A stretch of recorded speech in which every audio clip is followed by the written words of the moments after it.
गाड़ी चल गई। कहने का तात्पर्य यह है कि हर चीज बड़ी मेहनत मजदूरी से करेंगे तो होगा, ऐसा आपने देखा होगा। पहलवान जो होते हैं ना, जो खेल कूद की दुनिया के लोग होते हैं, उसको कौन सा खेल से वो जुड़ा हुआ है, उस खेल में उसको किस मसल्स की जरूरत होती है।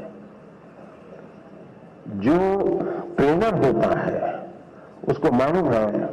अब जैसे विकेट कीपर होगा तो विकेट कीपर को ऐसे ही झुक करके घंटों तक खड़े रहना होता है। अब हमें क्लास में कुछ गलत किया और टीचर कान पकड़ के नीचे बिठा देते हैं, ऐसे हाथ पैर में अंदर डाल के, तो कितना दर्द होता है कि नहीं होता है? एक तो साइकोलॉजिकल भी होता है, फिजिकल भी होता है कि पैर ऐसे करके कान पकड़ बैठना होता है, तकलीफ होती है ना। लेकिन ये जो विकेट कीपर होता है ना, उसकी ट्रेनिंग का हिस्सा होता है, उसको घंटों तक ऐसे खड़ा रखते हैं ताकि धीरे धीरे उसके वो मसल मजबूत हो जाए ताकि वो विकेट कीपर के नाते अच्छा काम करे। बॉलर होता है तो उसको उस विधा की जरूरत नहीं है, उसको दूसरी विधा की जरूरत है, तो उसको वो करवाते हैं। और इसलिए हमें भी जिस चीज पे जरूरत है वहीं फोकस करना चाहिए जो हमारे लिए उपयोगी है। हर चीज प्राप्त करने की कोशिश से मेहनत बहुत लगेगी, हाथ पर ऊंचे करते रहो, दौड़ते रहो, दुगना करो, फलाना करो। जनरल हेल्थ के लिए, फिटनेस के लिए ठीक है, लेकिन अगर मुझे अचीव करना है तो उन स्पेसिफिक एरियाज को मुझे एड्रेस करना होगा। और ये जिसको समझ होती है वो परिणाम भी देता है। अगर बॉलर है और उसके ये मसल्स ठीक नहीं है तो कहां बॉलिंग कर पाएगा, कितनी ओवर कर पाएगा। जो लोग वेट लिफ्टिंग करते हैं उनके अलग प्रकार के मसल्स को मजबूत करना होता है। हार्ड वर्क तो वो भी करते हैं, लेकिन वो स्मार्टली हार्ड वर्क करते हैं, और स्मार्टली हार्ड वर्क करते हैं तब जाकर के परिणाम मिलता है। बहुत बहुत धन्यवाद।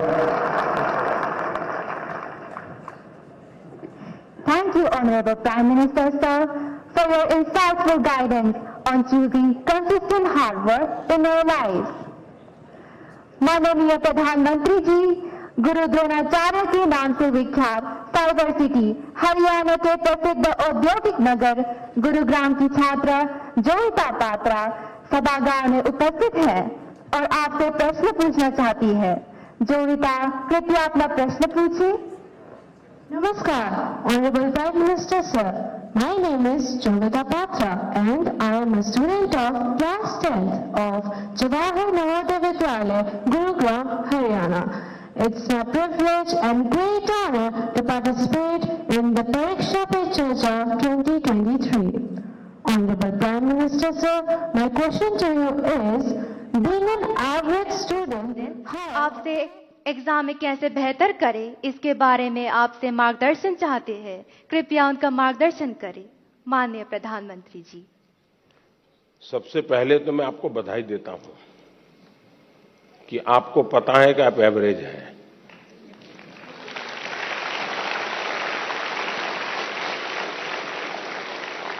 वरना ज्यादातर लोग ऐसे होते हैं जो बिलो एवरेज होते हैं और अपने आप को बड़ा तीसमार का मानते हैं, सब बंदर के व्यापारी मानते हैं। तो मैं सबसे पहले आपको और आपके माता पिता जी को भी बधाई देता हूं। एक बार आपने इस सत्य को स्वीकार कर लिया कि हां भी मेरी एक क्षमता है, मेरी स्थिति है, मुझे अब इसके अनुकूल चीजों को ढूंढना होगा।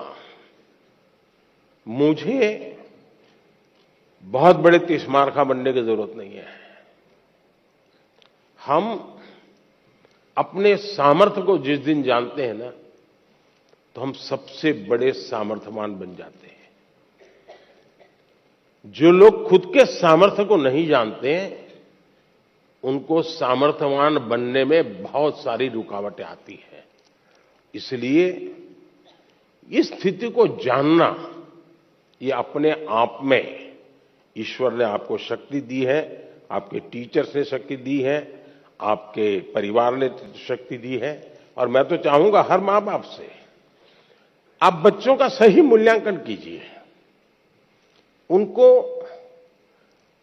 उनके अंदर हीन भावना पैदा होने मत दीजिए, लेकिन सही मूल्यांकन कीजिए। कभी कभी आप लोग उसको कोई बहुत बड़ी महंगी चीज लानी है तो आप आराम से उसको कहें, नहीं भैया, अपने घर की इतनी ताकत नहीं है, ये चीज हम नहीं ला पाएंगे, ऐसा करो 2 साल इंतजार करो। उसमें कुछ बुरा नहीं है। अगर आप घर की स्थिति के संबंध में बच्चे से एनालिसिस करते हैं तो उसमें कुछ बुरा नहीं है। और इसलिए हम एक सामान्य स्तर के व्यक्ति हैं, और ज्यादातर लोग सामान्य स्तर के ही होते हैं जी। एक्स्ट्रा ऑर्डिनरी बहुत कम लोग होते हैं जी। लेकिन सामान्य लोग असामान्य काम करते हैं, और जब सामान्य व्यक्ति असामान्य काम करते हैं तब वो कहीं ऊंचाई पर चले जाते हैं, एवरेज के मानदंड को तोड़ करके निकल जाते हैं।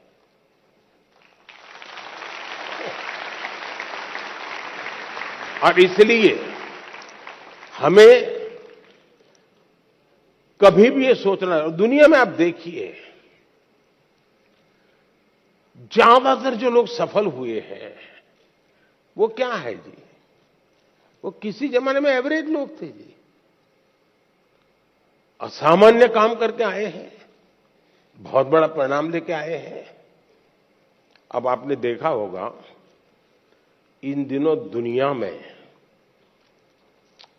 पूरे विश्व की आर्थिक स्थितियों की चर्चा हो रही है। कौन देश कितना आगे गया, किसकी आर्थिक स्थिति कैसी है, और कोरोना के बाद तो ये बड़ा मानदंड बन गया है।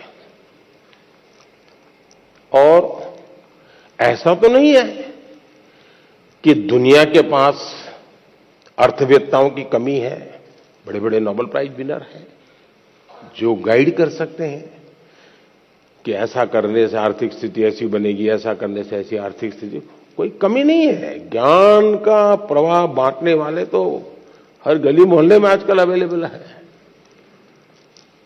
और कुछ विद्वान भी अवेलेबल है जिन्होंने बहुत कुछ किया है। लेकिन हमने देखा है कि भारत आज दुनिया में आर्थिक जो तुलनात्मक हो रहा है, भारत को एक आशा की किरण के रूप में देखा जा रहा है।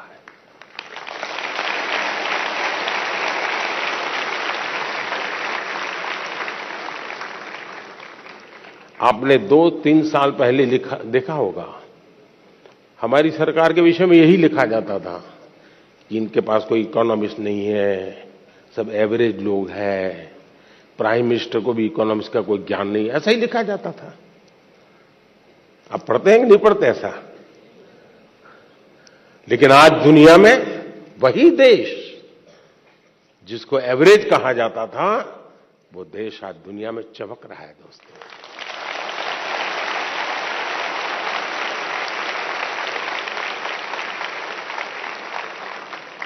और इसलिए हम इस प्रेशर में न रहे दोस्तों कि आप एक्स्ट्रा ऑर्डिनरी नहीं है, और दूसरी बात, आप एवरेज भी होंगे, आपके भीतर कुछ न कुछ तो एक्स्ट्रा ऑर्डिनरी होगा ही होगा।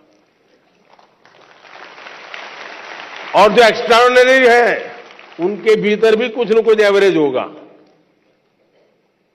हर एक के पास ईश्वर ने एक अभूतपूर्व क्षमता दी होती है, बस आपको उसको पहचानना है, उसको खाद पानी डालना है, आप बहुत तेजी से आके निकल जाएंगे, ये मेरा विश्वास है। धन्यवाद। Thank you, Honorable Prime Minister, sir, for your wonderful encouragement to make many students and Indians feel valued and cherished. Honorable Prime Minister, sir, Mannat Bajwa hails from the capital city of Chandigarh, famed for its remarkable blend of urban planning with modern architecture and the scenic rock garden of the legendary Nek Chand. She seeks your guidance on a fundamental issue that affects many students like her. Mannat, please ask your question. माननीय प्रधानमंत्री जी, नमस्कार। मेरा नाम मन्नत बाजवा है। मैं Saint Joseph senior secondary school की छात्रा हूँ। मेरा आपसे प्रश्न यह है कि जब मैं अपने आप को आप जैसे प्रतिष्ठित स्थान पर रखकर कल्पना करती हूँ, जहाँ भारत जैसे देश को चलाना, जहाँ इतनी बड़ी जनसंख्या है और जहाँ अपनी राय रखने वालों की बहुतायत है, आपके बारे में नकारात्मक राय रखने वाले लोग भी हैं। क्या वह आपको प्रभावित करते हैं? यदि हाँ करते हैं तो आप आत्मसंदेह की भावना से कैसे उभरते हैं? मैं इसमें आपसे मार्गदर्शन चाहती हूँ। धन्यवाद श्रीमान। Thank you, Mannat. Honorable Prime Minister, sir. Astami Sen resides in South Sikkim, an area famous for its tea gardens, breathtaking beauty, and tranquil, undisturbed, snow-clad Himalayas. She also requests your directions on identical matter that needs to be addressed. Astami, please ask your question. माननीय प्रधानमंत्री जी, नमस्कार। मेरा नाम अष्टमी सेन है। मैं कक्षा 11वीं की छात्रा डीएवी पब्लिक स्कूल रंगित नगर दक्षिण सिक्किम से हूँ। मेरा प्रश्न आपसे ये है कि जब विपक्ष और मीडिया आपकी आलोचना करते हैं तो आप कैसे इनका सामना करते हैं, जबकि मैं अपने अभिभावकों की शिकायतों एवं निराशाजनक बातों का सामना नहीं कर पाती हूँ। कृपया मेरा मार्गदर्शन कीजिए। धन्यवाद Shri. Thank you Ashtami.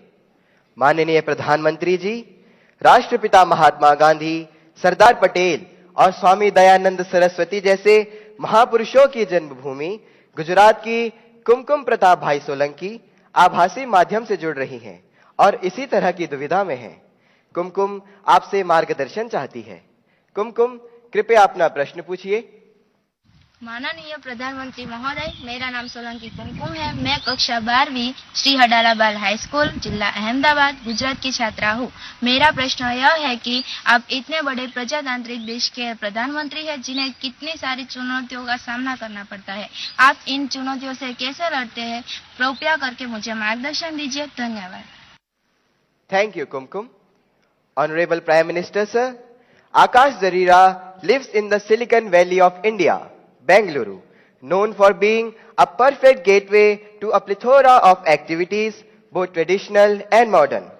Through his question, he seeks your advice on a somewhat similar matter that has been concerning him for a while. Akash, please ask your question. नमस्ते मोदी जी, मैं आकाश दरीरा 12वीं कक्षा व्हाइटफील्ड ग्लोबल स्कूल बैंगलोर से।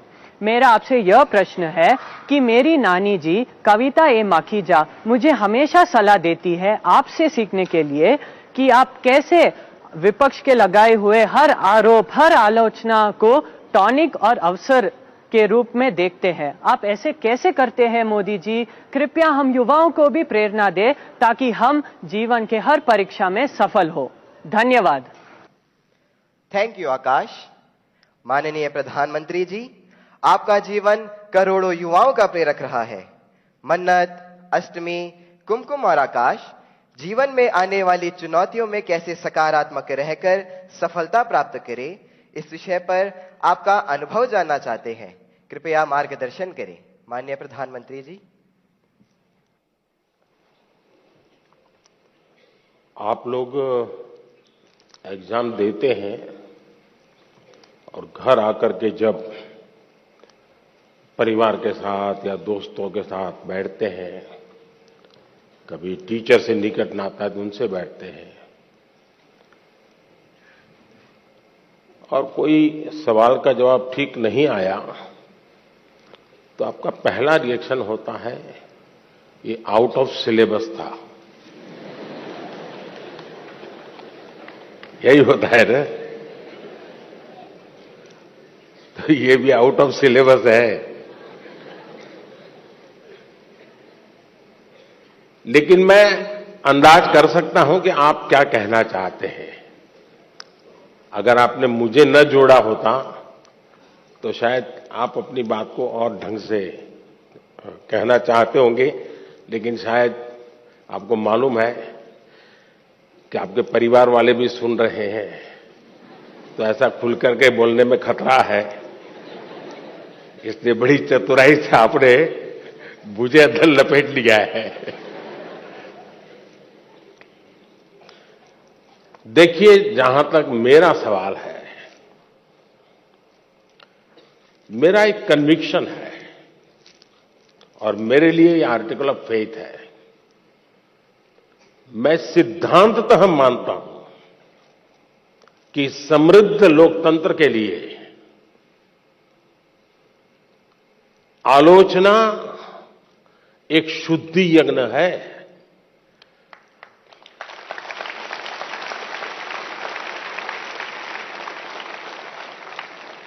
आलोचना ये समृद्ध लोकतंत्र की पूर्व शर्त है और इसलिए आपने देखा होगा आज टेक्नोलॉजी में ओपन सोर्स टेक्नोलॉजी होती है, मालूम है ना? ओपन सोर्स होता है, उसमें सब लोग अपनी अपनी चीजें डालते हैं और ओपन सोर्स टेक्नोलॉजी के माध्यम से ये अलाउ किया जाता है कि देखिए भी हमने किया है, हम यहां जाकर के अटके हैं, हो सकता है कुछ कमियां होगी, तो लोग उसके अंदर अपने अपने टेक्नोलॉजी को इंसर्ट करते हैं और काफी लोगों के प्रयास से वो एकदम से समृद्ध एक सॉफ्टवेयर बन जाता है। ये ओपन सोर्स आजकल बहुत ही ताकतवर एक इंस्ट्रूमेंट माना जाता है। उसी प्रकार से कुछ कंपनियां अपनी प्रोडक्ट को मार्केट में रखती है और चैलेंज करती है कि उसमें जो कमी है वो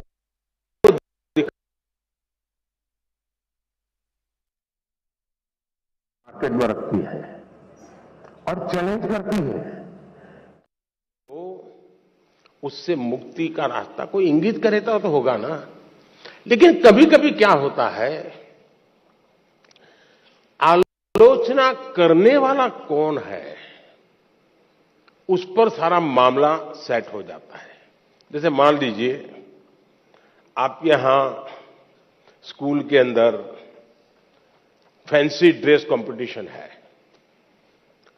और आपने बड़े चाव से बढ़िया फैंसी ड्रेस पहन करके गए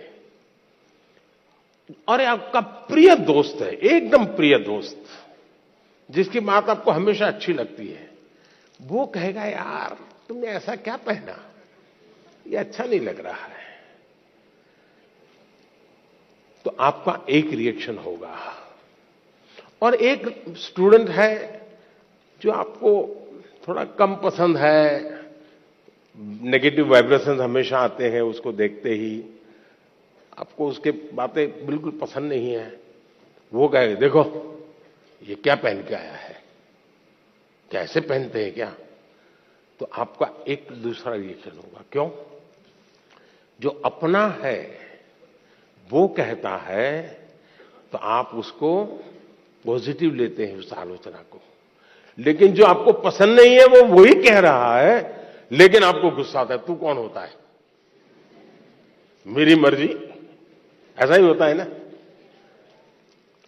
उसी प्रकार से आप आलोचना करने वाले आदतन करते रहते हैं तो उनको एक बक्से में डाल दीजिए, दिमाग खपाइए मत ज्यादा, क्योंकि उनका इरादा कुछ और है।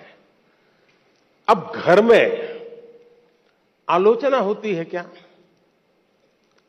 मैं समझता हूं कुछ गलती हो रही है। घर में आलोचना नहीं होती है, यह दुर्भाग्य का विषय है। आलोचना करने के लिए मां बाप को भी बहुत अध्ययन करना पड़ता है, आपको ऑब्जर्व करना पड़ता है, आपके टीचर को मिलना पड़ता है, आपके दोस्तों की आदतें जाननी पड़ती है, आपकी दिनचर्या को समझना करना पड़ता है, आपको फॉलो करना पड़ता है, आपका मोबाइल फोन पर कितना टाइम जा रहा है, स्क्रीन पर बहुत बारीकी से कुछ न बोलते हुए मां बाप ऑब्जर्व करते हैं।